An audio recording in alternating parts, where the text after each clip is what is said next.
জ্যোতিষ বা অ্যাস্ট্রোলজিতে যেমন বলা হয় না যে রাশিফল, লগ্নফল, আচ্ছা এইগুলো কি সঠিক প্রেডিকশন? কারণ কি রাশি 12টি, সারা বিশ্বে যতজন জন্মেছেন সবাই ওই 12টি রাশির মধ্যে বা 12টি লগ্নের মধ্যে। যারা রাশি বিশ্বাস করেন তারা টোটালি ভুল, যারা লগ্ন বিশ্বাস করছেন ঠিক আছে। কিন্তু সারা পৃথিবীর 12 ভাগ লোকের 1 ভাগ লোক একই রকম ভাগ্য নিয়ে জন্মেছে বা একই রকম জিনিস হবে, এটা কখনো সম্ভব হয় না। ঠিক তেমনই নিউমারোলজি নিয়ে যে চর্চাটা হচ্ছে বা যে কালচারটা চলছে, হাজার হাজার লোক দেখছে প্রতিদিন, হাজার হাজার কোটি কোটি লোক একই জিনিস চর্চা করছে। তার মধ্যেও বিশদ ফাঁক রয়েছে, বিশদ গলদ রয়েছে।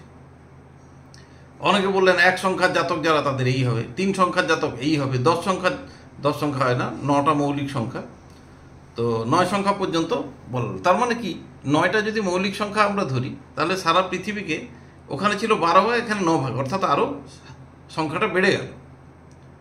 তো সারা বিশ্বের 9 ভাগ লোক একই রকম ভাগ্য হবে, এটা কখনো ভাবা উচিত না।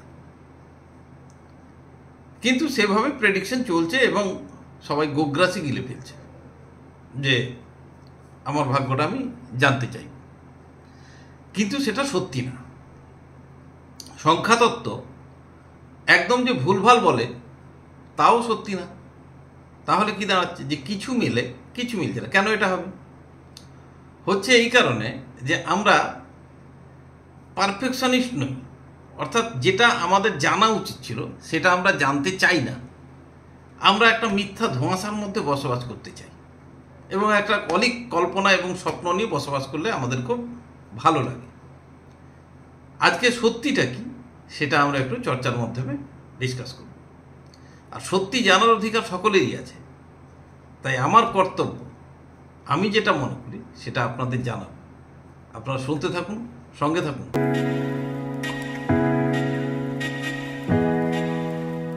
নমস্কার, আমি বিশ্বজিৎ আর আপনারা দেখছেন অ্যাস্ট্রোদিশা। প্রতিবারের মতো আজকেও আপনাদের সবাই স্বাগত জানাই যারা দেখছেন এই প্রোগ্রাম। আধুনিক সভ্যতায় সংখ্যাতত্ত্বের মোটামুটি জনক হিসেবে আমরা পিথাগোরাসকে বুঝি। তিনি আনুমানিক 570 থেকে 495 খ্রিস্টপূর্বাব্দে তার বসবাস ছিল। অর্থাৎ সেই সময় থেকে সংখ্যা নিয়ে কিন্তু মানুষ নাড়াচাড়া করছে। আর সেই সংখ্যা নাড়তে নাড়তে পরবর্তী ক্ষেত্রে চ্যালডিয়ান বা ক্যালেডিয়ান সভ্যতা, গ্রিক সভ্যতার একটা অংশ ওখান থেকে, তো চ্যালেডিয়ানরা কি করতো, নিউমারোলজি মূলত ওরা ডেভেলপ করেছে এই কাজে। কারণ কি, জ্যোতিষশাস্ত্রের যে কোনো শাখায় আমরা যাই না কেন, সেটা হঠাৎ করে পাওয়া কোনো শাস্ত্র নয়। দিনের পর দিন অবজারভেশন করতে করতে করতে করতে একটা সিদ্ধান্তে আসা হয় এবং তারপর সেটাকে আরও বেশি অবজারভেশনে থাকে এবং তারপর সেটাতে একটা রূপ দেওয়া হয়। এই রূপ দেওয়ার কাজটা আধুনিক একদম লেটেস্ট যদি কেউ দিয়ে থাকেন, সেটা হলেন কিরো। তিনি তার যে লেখনীর মাধ্যমে পরিষ্কারভাবে একটা রূপরেখা তৈরি করে গেছেন। সেখানে যে যে জিনিসগুলোকে ধরা হয়েছিল, মূলত যেহেতু এটা ইংরাজির উপরে, অর্থাৎ তাদের মাদার ল্যাঙ্গুয়েজ ইংলিশ ছিল, তো তাদের অ্যালফাবেটগুলো ইংলিশ ছিল, তো সেই হিসেবে ইংরাজি অক্ষরের যে ধ্বনি, সেই ধ্বনির বিভিন্ন রকম শব্দ, বিভিন্ন রকম স্বর, যেটা আমাদের বাংলাতেও আছে, কিন্তু আমরা বাংলার উপর সেই কালচার কেউ করিনি, যার জন্য আমরা অ্যাস্ট্রোলজির অন্য শাখা নিয়ে আমরা আলোচনা করি বা শিখেছি বা জানি। তো সেই কারণে আমাদের সমস্ত কিছুটা ইংরাজি অক্ষরমালার উপর নির্ভর করতে হয়। একটি চার্ট দিয়েছি, চার্টটাকে ফলো করুন কিভাবে কাউন্টিং হয়। ওপরে দেখুন 1 থেকে পরপর নাম্বারগুলো লেখা আছে 9 পর্যন্ত। আর 1 সংখ্যায় কোন কোন অ্যালফাবেটগুলো, 2 সংখ্যায় কোন কোন অ্যালফাবেটগুলো, এইভাবে সমস্ত অ্যালফাবেট 26টা যে অ্যালফাবেট রয়েছে ইংরেজিতে, সেগুলোকে ভাগ করা আছে। এতে কি হচ্ছে, যদি আপনার নাম ধরা যায় যে সমর, স কত নম্বর, এ কত নম্বর, এম কত নম্বর, এই সমস্ত সংখ্যাগুলোকে ওইখান থেকে দেখে দেখে যোগ করবেন। যোগ করলে একটা সংখ্যা বেরোবে।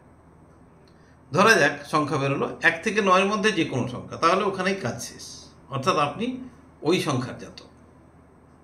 আবার ধরা যাক যে আপনার 10-এর উপর বেরোলো বা 10 বেরোলো বা 15 বেরোলো, সেক্ষেত্রে আপনাকে 10 যদি বেরোয় 1 + 0 মানে 1, আবার 15 হলে 1 5 1 যুক্ত 5 = 6, অর্থাৎ লাস্ট যে সংখ্যাটা মৌলিক সংখ্যাটা পাওয়া যাবে সেইটা হলো আপনার মূলাঙ্ক। কিন্তু এখানে কিন্তু শেষ হলো না। শেষ এই কারণে হলো না, কারণ আপনার নাম সমর আছে, কালকে আপনি আপনার নাম বিমল করে নিতে পারেন, সৌরাশিস করতে পারেন, যে কোনো নাম করতে পারেন। নাম পাল্টানোর সঙ্গে সঙ্গে এইগুলো চেঞ্জ হয়ে গেল, তাহলে আপনার যে যোগফল ছিল সেটাও চেঞ্জ হয়ে গেল। সুতরাং এটা ফলপ্রসূ উত্তর দেয় না, তবে এটা কাজে লাগে। কোথায় লাগে? এটা কাজে লাগে যে কোনো ব্যবসা করতে যাচ্ছেন বা কোনো কিছুর নাম ঠিক করতে যাচ্ছেন, আপনার সন্তান বা আপনার যে কোনো জিনিস, কারণ নামে অনেক কিছু এসে যায়, সব নাম কিন্তু সমানভাবে কার্যকারিতা প্রয়োগ করে না। কিছু কিছু নাম দেখবেন যেগুলো সমাজে আপনি খেয়াল করুন, ওই নামের ব্যক্তিরা সর্বদা দুঃখী হবেই হবে, আবার কিছু কিছু নাম দেখবেন সুখী হয়। তো তার মানে কি, নামের একটা প্রভাব আছে, ভাইব্রেশন আছে, আর এই ভাইব্রেশনের উপর ডিপেন্ড করে সমস্ত নিউমারোলজি শাস্ত্রটা। তো এবারে এখানে এই নামগুলো যখন আমরা নির্ধারণ করব তখন এর অ্যাক্টিভিটি যথেষ্ট রয়েছে, সেটার দিকে একটু কেয়ার হতে হবে, তাহলে এর কিছু উপকারিতা আমরা অবশ্যই পাব। তাহলে এবারে মেন স্ট্রিমে যে লাইনগুলো চলছে সেটা কি? যেমন অনেকেই বলছেন যে আপনার জন্মদিন যদি 3 তারিখ হয় তাহলে আপনার ভাগ্য এটা। 3 তারিখ তো বহু, 12 মাসের 12 বার 3 তারিখ আছে, তো সবার কি একই ভাগ্য? জুলাই মাসে 3 তারিখ, আগস্ট মাসে 3 তারিখ, শ্রাবণ মাসের 3 তারিখ বা জানুয়ারির 3 তারিখ সব এক হবে? হতে পারে না।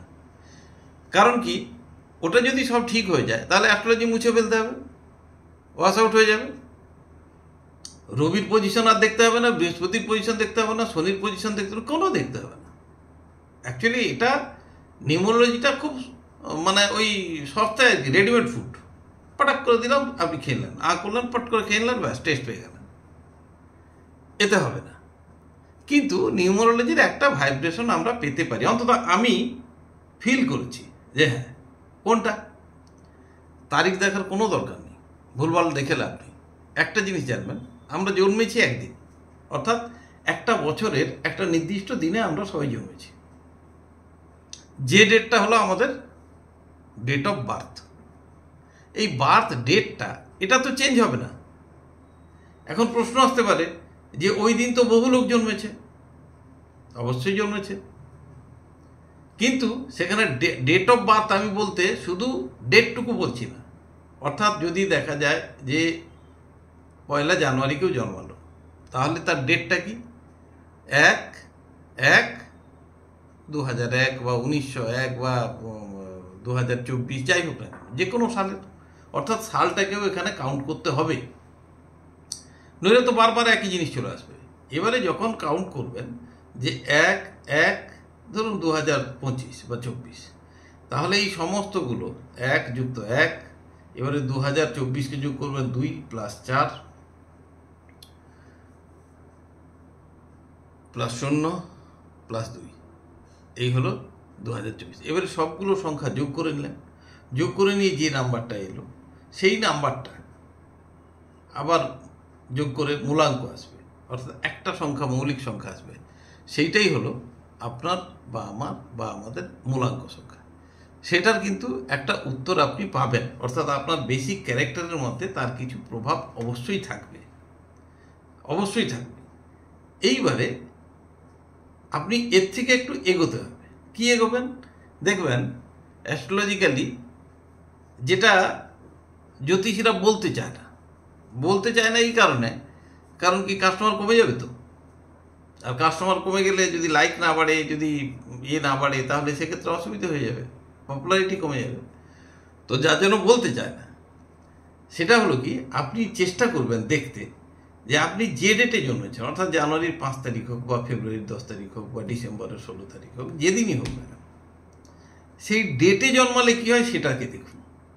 মাসেও যাবেন না, সেই ডেটে, অর্থাৎ সেই ডেটে যখন জন্মাচ্ছে, সেই ডেটে যারা জন্মায় তাদের জীবনটা কেমন চলে সেটা কিন্তু পাওয়া যায়। কারণ কি, ওয়েস্টার্ন অ্যাস্ট্রোলজি অর্থাৎ কিরো যেটাকে ডেভেলপ করেছিলেন, সেই ওয়েস্টার্ন অ্যাস্ট্রোলজিতে কী হয়, আমরা যেমন চন্দ্রের মুভমেন্টের উপর রাশি টাশি ঠিক করে প্রেডিকশন করি, ওনারা রবিকে ফলো করেন। অর্থাৎ রবির মোশন, রবি কিভাবে ঘোরাফেরা করছেন সেই মোশনকে কল্পনা করে বা ক্যালকুলেশন করে ওনাদের প্রেডিকশন থাকে। তো সেই হিসেবে সংখ্যাতত্ত্বর প্রেডিকশনগুলো ওদের মধ্যে থাকে। আপনারা যদি সংখ্যাতত্ত্বের এইগুলো ফলো করেন তাহলে আপনারা একটা জায়গায় যেতে পারেন। কিন্তু আবার বলছি, এটা শুধু আভাস মাত্র। আসল ভাগ্য কিন্তু আপনি যেদিন জন্মেছেন লগ্ন, আবার বলছি লগ্ন, লগ্ন মুহূর্ত হলো আপনার জন্মের ফিক্স মুহূর্ত। Nobody can change it.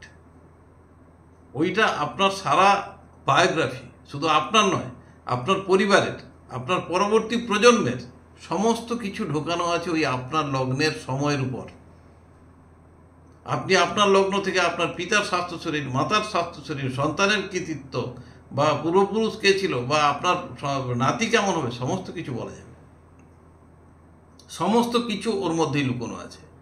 আর এখানেই অ্যাস্ট্রোলজির সফলতা। অ্যাস্ট্রোলজি স্বীকৃত না পাক, কিন্তু অ্যাস্ট্রোলজির যে ডেপথ আছে তাকে যদি আমরা অনুধাবন করতে পারি আর জানতে পারি, তাহলে তার মতো আর কিছু কোনো সাবজেক্ট নেই।